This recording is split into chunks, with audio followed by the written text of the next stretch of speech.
الیوم نختم علی افواہہم، اللہ پھر اس زبان کو بند کر دیں گے، وتشہد علیہم السنتہم وایدیہم، پھر انسان کے ہاتھ گواہیاں دیں گے، ہاتھوں کو اللہ تعالیٰ قوت گویائی عطا کریں گے، پھر پاؤں بول کر گواہی دیں گے کہ یہ فلاں گناہ کی طرف چل کے گیا تھا، اس نے فلاں غلط چیز کو ہاتھ لگایا تھا۔ پھر انسان اپنے ہاتھ کی طرف دیکھے گا اور سوال کرے گا، پاؤں کی طرف دیکھے گا اور سوال کرے گا، دنیا کے اندر تمہیں بولتے ہوئے میں نے نہیں دیکھا، آج تم کیسے بولنے لگے؟ پھر یہ ہاتھ اور پاؤں کہیں گے قالوا انطقنا اللہ الذی انطق کل شیء، ہمیں بولنے کی طاقت اس خالق نے عطا کی ہے، اس رب نے عطا کی ہے کہ جس نے ہر چیز کو بولنے کی طاقت عطا کی ہے۔ اور نبی صلی اللہ علیہ وسلم کی حدیث ہے کہ جب صبح کا وقت ہوتا ہے، دن نکلتا ہے، انسان کے سارے اعضاء زبان سے ہم کلام ہوتے ہیں، زبان کو نصیحت کرتے ہیں۔ کیا کہتے ہیں؟ زبان کو کہتے ہیں کہ دیکھنا، اللہ سے ڈرتی رہنا، تو اگر سیدھی رہی تو ہم بھی سارے سیدھے رہیں گے، اور اگر تو ٹیڑھی ہو گئی، زبان اگر ٹیڑھی ہو گئی تو پھر ہمیں بھی تمہارے پیچھے چلنا پڑے گا۔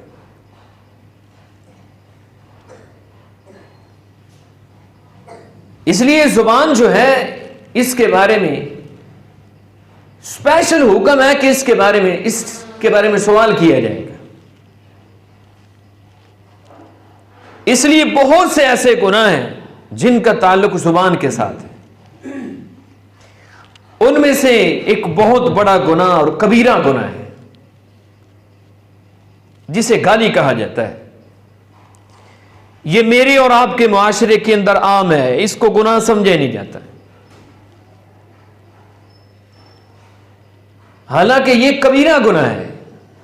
میں نے جو حدیث پڑھی نا آپ کے سامنے رسول اللہ صلی اللہ علیہ وسلم کی، آپ نے فرمایا سباب المسلم فسوق، مسلمان کو گالی دینا یہ فسق ہے،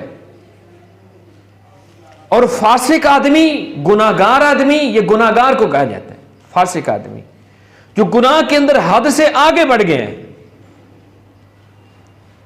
اللہ تعالی نے فاسق بندے کے بارے میں کیا فرمایا؟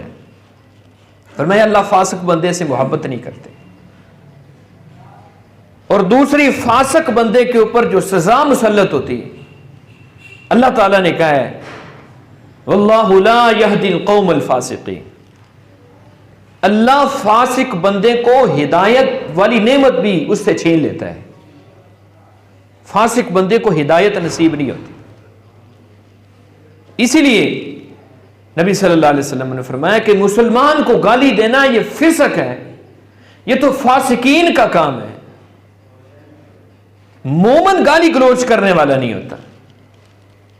اللہ کے نبی صلی اللہ علیہ وسلم نے کئی ساری احادیث کے اندر ایک گناہوں کی ایک لسٹ بنائی ہے کہ یہ گناہ بھی مومن نہیں کر سکتا، یہ گناہ بھی مومن نہیں کر سکتا، یہ بھی نہیں کر سکتا۔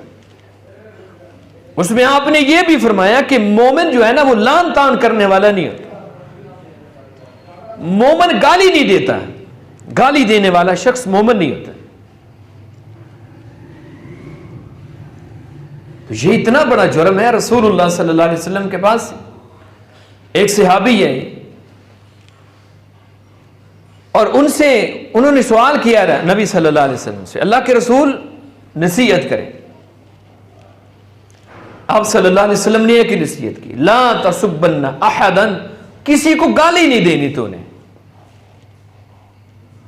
گالی نہیں دینی۔ اور یہ ایسا جرم ہے جو انسان سے فرشتوں کو دور کر دیتا ہے، فرشتے اس سے نفرت کرتے ہیں، دور چلے جاتے ہیں۔ ایک کافر تھا نا سیدنا صدیق اکبر رضی اللہ تعالیٰ عنہ کو، گالی دے رہا تھا، خاموشی سے سن رہے تھے. لیکن آخر انسان ہے, کہاں تک صبر کرے گا. نبی صلی اللہ علیہ وسلم پاس کھڑے, تھوڑے سے الفاظ ابو بکر صدیق نے کہے رضی اللہ تعالیٰ عنہ. نبی صلی اللہ علیہ وسلم نے اپنا چہرہ پھیر لیا, دوسری طرف چلے گئے. صدیق اکبر کہتے ہیں اللہ کے رسول وہ مجھے گالیاں دے رہا تھا, آپ میرے پاس کھڑے تھے, میں نے تھوڑا سا جواب دیا, آپ چلے گئے. آپ نے فرمایا اے صدیق, اے ابو بکر, جب تو جواب نہیں نہ دے رہا تھا تو تیری طرف سے ایک فرشتہ جواب دے رہا تھا اس کو, اور جب تو نے جواب دینا شروع کر دیا تو فرشتہ پھر درمیان سے ہٹ گیا. اس نے کہا اب یہ جانے اور وہ جانے, اور جہاں پر فرشتہ چلا جائے وہاں پھر محمد صلی اللہ علیہ وسلم کھڑے نہیں ہوتے. اسی طرح صدیق اکبر کو نبی صلی اللہ علیہ وسلم نے ایک دن دیکھا کہ کسی غلام کو کچھ برا بھلا کہہ رہے تھے. آپ نے پتہ کیا فرمایا؟ آپ نے فرمایا اے صدیق, تو اور گالی یہ دونوں چیزیں اکٹھے نہیں ہو سکتی. صدیق ہو اور گالی دے, صدیق ہو اور کسی کو برا بھلا کہے, یہ دونوں چیزیں اکٹھی نہیں ہو سکتی. آپ صلی اللہ علیہ وسلم یہ کہہ کر چلے گئے. صدیق اکبر رضی اللہ تعالیٰ عنہ نبی صلی اللہ علیہ وسلم کے جانے کے بعد ان سارے غلاموں کو آزاد کر دیا, سارے غلاموں کو آزاد کر دیا. تو یہ گالی دینا ایک کبیرہ گناہ ہے جس کو میرے اور آپ کے زمانے کے اندر گناہ سمجھا ہی نہیں جاتا. نبی صلی اللہ علیہ وسلم نے ایک چیزوں کا نام لے کر فرمایا کہ فلاں کو بھی گالی نہ دو, فلاں کو بھی گالی نہ دو. یہاں تو ایمان والوں کو کہا ہے. ایک حدیث کے اندر نبی صلی اللہ علیہ وسلم نے اللہ تعالیٰ کی حدیث قدسی بیان کی ہے اور زمانے کو گالی دینے سے روکا ہے. اللہ تعالیٰ فرماتے ہیں یؤذینی ابن آدم, آدم کا بیٹا مجھے تکلیف دیتا ہے. اللہ تعالیٰ کہہ رہے ہیں یسب الدہر وانا الدہر, وہ زمانے کو گالی دیتا ہے. اللہ تعالیٰ فرماتے ہیں زمانہ تو میں ہوں, بید الامر اقلب اللیل والنہار, میرے حکم سے یہ سارے معاملات چلتے ہیں. دن اور رات کو میں بدلتا ہوں, ہواؤں کو میں چلاتا ہوں, تیز آندھیوں کو میں بھیجتا ہوں. رسول اللہ صلی اللہ علیہ وسلم نے ایک حدیث کے اندر ہوا کو گالی دینے سے منع کیا. آپ نے فرمایا یہ ہوا کو گالی نہ دو, یہ تو اللہ کے حکم کی پابند ہے, اس کو جیسے اس کا خالق حکم دیتا ہے یہ ویسے کرتی ہیں. ہاں یہ ضرور کہا کرو کہ جب ہوائیں چلے تو اس وقت ان ہواؤں کے شر سے اللہ کی پناہ مانگا کرو, اور ان سے اللہ تعالیٰ کی خیر مانگا کرو. ان کے اندر جو خیر ہے اس کا سوال کیا کرو اللہ تعالیٰ سے. رسول اللہ صلی اللہ علیہ وسلم کی حالت کیا تھی؟ جب ہوا چلتی تو آپ صلی اللہ علیہ وسلم کا چہرہ متغیر ہو جاتا. حضرت عائشہ نے کہا اللہ کے رسول آپ پریشان کیوں ہو جاتے ہیں ہواؤں کی وجہ سے؟ تو آپ نے فرمایا عادیوں اور سمودیوں پہ جو عذاب آئے تھے نا, سب سے پہلے ان کے اوپر ہوائیں آئی تھیں, اور پھر نقشہ کھینچا قرآن مجید نے, ہوائیں آئی تھی. اور لکھا ہے مفسرین نے ان کے جو محلات تھے انہوں نے پہاڑوں کو کریت کریت کے بنائے تھے اپنے ہاتھوں سے, اتنے مضبوط لوگ تھے. اور ہواؤں نے ان کو نکال کر باہر پھینکا, یہ اللہ کا لشکر ہے. اور اللہ نے تشبیہ دیا کأنہم اعجاز نخل خاویہ, وہ اللہ کی زمین کے اوپر ایسے پڑے ہوئے تھے جیسے کھجوروں کے لمبے لمبے تنے پڑے ہوتے ہیں, اتنے اتنے لمبے ان کے قد تھے. تو ہواؤں کو گالی دینے سے رسول اللہ صلی اللہ علیہ وسلم نے منع کیا ہے, زمانے کو گالی دینے سے منع کیا ہے. اسی طرح ایک عورت نے آپ کے سامنے نا آپ صلی اللہ علیہ وسلم اس کی تیمارداری کرنے گئی, صحابیہ تھی. تو عورت نے کہا کہ یا اللہ اس کے اندر برکت نہ کرنا. اب یہ اس میں گالی تو نہیں ہے کہ اللہ اس کے اندر برکت نہ کرنا. رسول اللہ صلی اللہ علیہ وسلم نے پتہ کیا فرمایا؟ آپ نے فرمایا بخار کو گالی نہ دو, بیماری کو گالی نہ دو, یہ کیا کرتی ہے؟ یہ آدم کے بیٹے کے گناہوں کو اس طرح دور کر دیتی ہیں جس طرح بھٹی کے اندر لوہا ڈالا جائے تو اس سے میل کچیل دور ہو جاتی ہے. لوہے سے جس طرح بھٹی میل کچیل کو دور کر دیتی ہے، اسی طرح یہ بخار جو ہے نا ابن آدم کے گناہوں کو دور کر دیتے ہیں، گناہوں کو مٹا دیتے ہیں. اللہ اس کے گناہوں کو معاف کرتے ہیں. ہم دیکھتے ہیں لوگ بیماریوں کو گالیاں دے رہے تھے. اسی طرح رسول اللہ صلی اللہ علیہ وسلم نے ایک حدیث کے اندر مردہ لوگوں کو گالی دینے سے منع فرمایا. فرمایا لا تسبوا الاموات، فرمایا مردہ لوگوں کو گالی نہ دو. کیوں؟ آپ نے فرمایا کہ وہ اپنے انجام کو پہنچ چکے ہیں. انہوں نے اگر اچھے اعمال کیے تھے تو اللہ سے جزا پا لی، اور اگر وہ برے لوگ تھے تو انہوں نے اللہ سے سزا پا لی. تم ان کو گالی نہ دو. اسی طرح رسول اللہ صلی اللہ علیہ وسلم نے ایک دن اپنے صحابہ کو فرمایا ان من اکبر الکبائر، میرے صحابہ گناہوں میں سے بڑا گناہ جو ہے ان يلعن الرجل والدیہ، یہ ہے کہ آدمی اپنے والدین کو گالی دے. صحابہ کرام کے رونگٹے کھڑے ہو گئے. اللہ کے رسول وَكَيْفَ يَلْعَنُ الرَّجُلُ، آدمی اپنے والدین کو کیسے گالی دے سکتے ہیں؟ وَكَيْفَ يَلْعَنُ الرَّجُلُ وَالِدَيْهِ، اپنے والدین کو انسان کیسے گالی دے سکتے ہیں؟ یعنی اس صحابہ کے زمانے کے اندر یہ تصور کرنا بھی مشکل تھا کہ کوئی بندہ اپنے والدین کو گالیاں دے گا. یعنی اس زمانے کے اندر یہ گناہ بالکل تھا ہی نہیں. صحابہ کے سوال سے سمجھ آتا ہے کہ اللہ کے رسول کوئی شخص اپنے والدین کو کیسے گالی دے گا؟ کس کی یہ جرت ہے کہ اپنے والدین کو گالی دے؟ رسول اللہ صلی اللہ علیہ وسلم نے اس کی وضاحت فرمایا یسب الرجل ابا الرجل فیسب اباہ ویسب امہ. نوجوانوں تمہارے سننے والی یہ حدیث ہے. اللہ کے رسول صلی اللہ علیہ وسلم نے فرمایا آدمی اپنے دوست کے یا کسی آدمی کے والدین کو گالی دیتا ہے کہ تم اپنے دوست کے والدین کو گالی دیتے ہو، اور بدلے کے اندر وہ تمہارے والدین کو گالی دیتا ہے، اور تمہارا ایسا کرنا اور اس کا جواب دینا ایسا ہی ہے کہ جیسے تم نے خود اپنے والدین کو گالی دی.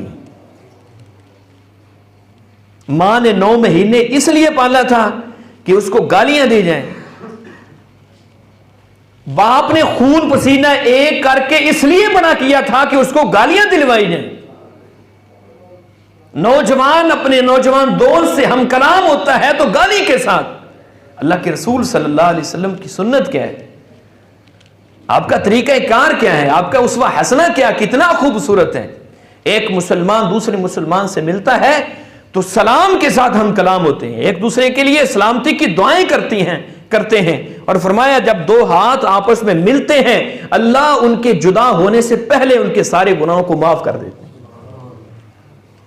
اتنا بڑا اجر، اتنا بڑا ثواب غفلت کی وجہ سے انسان ضائع کر دے اور پھر گناہ کا ارتکاب کرے کہ نوجوان دوست سے مل رہا ہے، گفتگو کر رہے ہیں اور اس کے والدین کو گالی دے رہے ہیں. وہ اس کے والدین کو گالی دے رہا ہے. اللہ کے رسول صلی اللہ علیہ وسلم فرماتے ہیں کسی کے والدین کو گالی دے وہ بدلے میں تمہارے والدین کو گالی دے، اس کا مطلب ہے تم نے خود اپنے والدین کو گالی دی. اللہ کے رسول صلی اللہ علیہ وسلم نے اس سے بھی منع فرمایا. اسی طرح اپنے ماتحت آپ کے جو لوگ ہیں، غلام ہیں، آپ کے ملازم ہیں، ان کی عزت کا، ان کے وقار کا خیال رکھنا. رسول اللہ صلی اللہ علیہ وسلم نے ایک صحابی کو دیکھا کہ وہ اپنے غلام کو مار پیٹ بھی کر رہا ہے، اس کو گالی بھی دے رہا ہے. آپ نے فرمایا کہ جس طرح تو اس کا مالک ہے نا، تیرا بھی ایک مالک ہے، تیرا بھی ایک مالک ہے. وہ طاقت رکھتا ہے کہ تجھ سے یہ جو تو نے اللہ رب العزت نے تمہیں نعمت عطا کی نا آزادی والی، وہ تم سے چھین سکتا ہے. جب آپ نے اتنی بات کہی نا کہ تیرا بھی ایک مالک ہے، صحابی کو سمجھ آ گئی. اس نے کہا اللہ کے رسول میں اس غلام کو آزاد کرتا ہوں، اور قیامت والے دن جو اعمال آپ کی نیکیوں کو لے جائیں گے، 5 عمل ایک حدیث کے اندر جس میں آپ نے مفلس بندے کی تعریف کی ہے، کنگال بندے کی تعریف کی ہے، اس میں آپ صلی اللہ علیہ وسلم نے ایک گناہ یہ بھی شمار کیا ہے کہ آدمی کل قیامت والے دن رب کے دربار میں کھڑا ہوگا، اس کی امیدیں ہیں کہ میں جنت میں جاؤں گا، میرے پاس روزے ہیں، میرے پاس حج ہیں، میرے پاس قیام ہیں، میں کبھی رمضان کو میں نے ضائع نہیں کیا تھا، میں تہجد گزارتا، پہلی صف کا نمازی تھا. اللہ کے رسول صلی اللہ علیہ وسلم فرماتے ہیں یہ اس امید کے اندر ہے، خوش فہمی کے اندر ہے کہ میری تو جنت پکی ہے. ادھر سے جس کو گالیاں دی تھی وہ آ گئے، یا اللہ مجھے گالیاں دی تھی، مجھے انصاف دیا جائے. اللہ فرشتوں کو کہیں گے اس کی نیکیاں اس کے کھاتے میں ڈال دیں. آج میرے زمانے کے اندر گالی کو گناہ سمجھا ہی نہیں جاتا. اور ایک بہت بڑا جرم جو نمازی کر رہے ہیں، ہمارے پاس آتے ہیں لوگ، عورتوں کی طرف سے پیغامات آتے ہیں، عورتوں کی طرف سے، قاری صاحب میرا خامد، میرا بھائی، میرا باپ آپ کے پیچھے نمازیں ادا کرتا ہے، لیکن گھر والوں کی عزت اس کی زبان سے محفوظ نہیں ہے. گھر میں گالیاں دیتا ہے، ننگی گالیاں دیتا ہے، بیٹیوں کے سامنے، بیویوں کے سامنے، بہنوں کے سامنے. ہمارے پاس ایسے رکے آتے ہیں، ہمارے پاس ایسے پیغامات آتے ہیں. اللہ کے بندو، نمازی ہو، مومن تو ایسا نہیں ہوتا. میں نے شروع کے اندر حدیث پڑھی ہے نا، یہ تو فاسق لوگوں کو کام ہے گالی دینا، مومن کا کام تو نہیں ہے گالی دینا. مومن تو اپنی زبان کو پاک رکھتا ہے، مومن تو اپنی زبان کو پاکیزہ رکھتا ہے، اور یہ ایسا گناہ ہے جو فرشتوں کو دور کر دیتا ہے. مومن تو فرشتوں کو اپنے قریب کرتا ہے. رسول اللہ صلی اللہ علیہ وسلم نے حدیث کے اندر آپ نے وضاحت فرمائی. آپ نے فرمایا تم میں سے کوئی بھی شخص اپنی بیوی کو مارے نہ اور نہ ہی اس کو گالی دے. آگے کیا فرمایا؟ فرمایا جو خود کھائے وہ اس کو کھلائے، جو خود پیے وہ اس کو پلائے. بیوی کو گالی گلوچ کرنے سے اللہ کے رسول صلی اللہ علیہ وسلم نے منع کیے.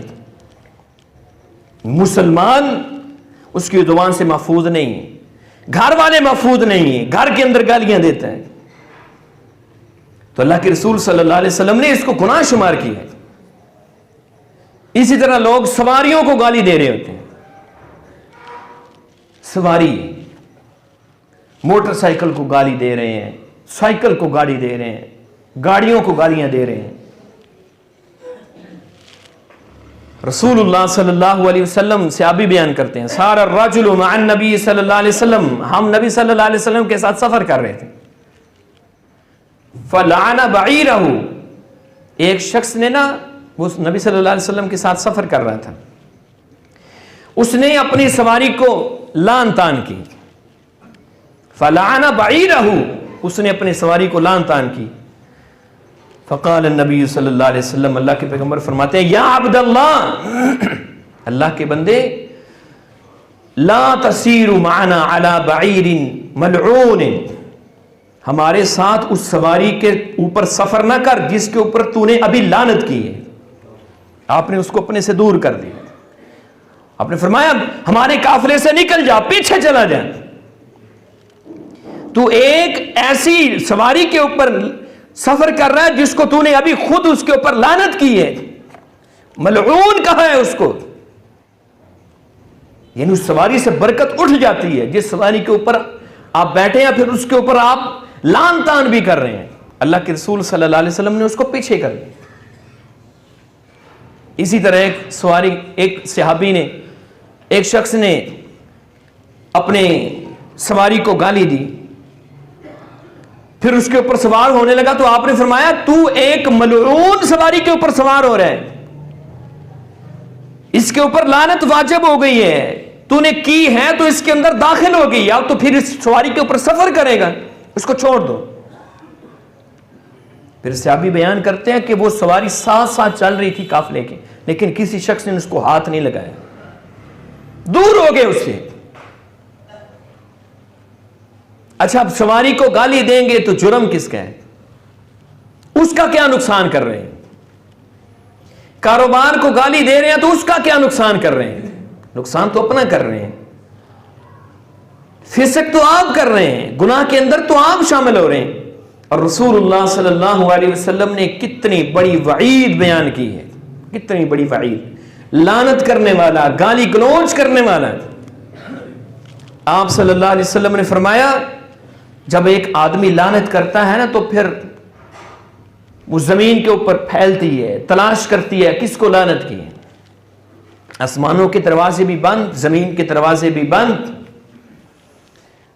اور اگر وہ شخص لعنت کا مستحق نہیں ہے جس کو لعنت کی گئی ہے، نبی صلی اللہ علیہ وسلم فرماتے ہیں یہ شخص خود لعنتی بن جاتا ہے، لعنت اس کی طرف لوٹ کر آتی ہے۔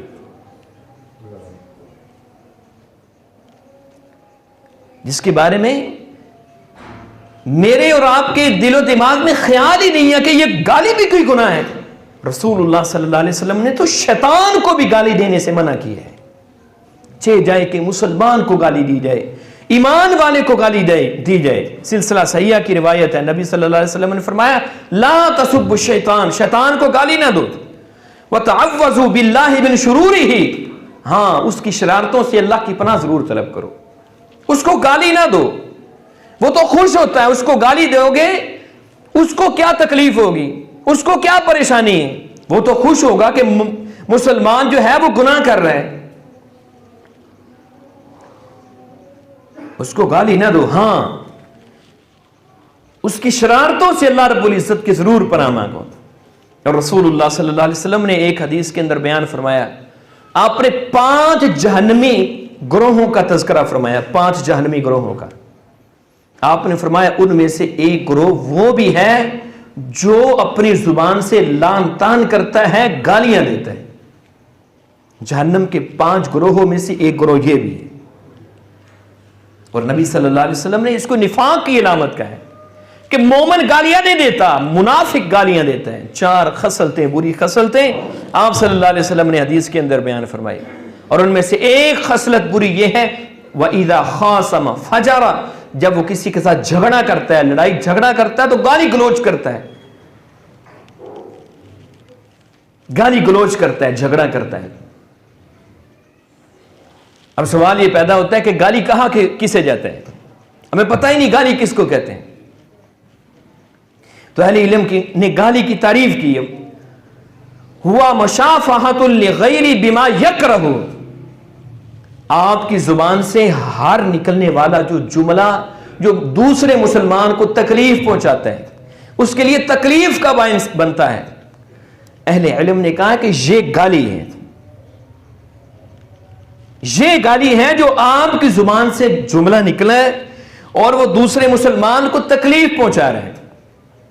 اور اہل لغت نے بھی یہی تعریف کی ہے، وَهُوَ كُلُّ كَلَامٌ قَبِيحٍ، ہر وہ قبیح کلام، برا کلام جو اپنی زبان سے ادا کرتے ہیں، کسی مسلمان کے بارے میں برا جملہ بولتے ہیں، فرمایا یہ گالی ہے، اس کو گالی کہا جاتا ہے۔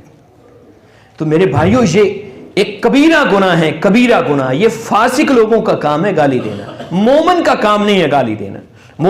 مومن اپنی زبان کو پاکیزہ رکھتا ہے، مومن اپنی زبان سے اچھے لفظ بولتے ہیں۔ رسول اللہ صلی اللہ علیہ وسلم فرماتے ہیں کل قیامت والے دن اللہ کے دربار کے اندر سب سے برا شخص وہ ہوگا جس کے برے اخلاق کی وجہ سے لوگ اس کی عزت کرتے ہیں، لوگ اس کے اوپر سے عزت کرتے، دل سے عزت نہیں کرتے۔ عزت وہ ہوتی ہے جو دل سے لوگ عزت کریں، آپ کی غیر موجودگی میں بھی آپ کی تعریفیں کی جائیں، یہ اصل عزت ہوتی ہے۔ اللہ رب العزت مجھے اور آپ کو اس گناہ سے محفوظ فرمائے۔ وآخر دعوانا الحمدللہ۔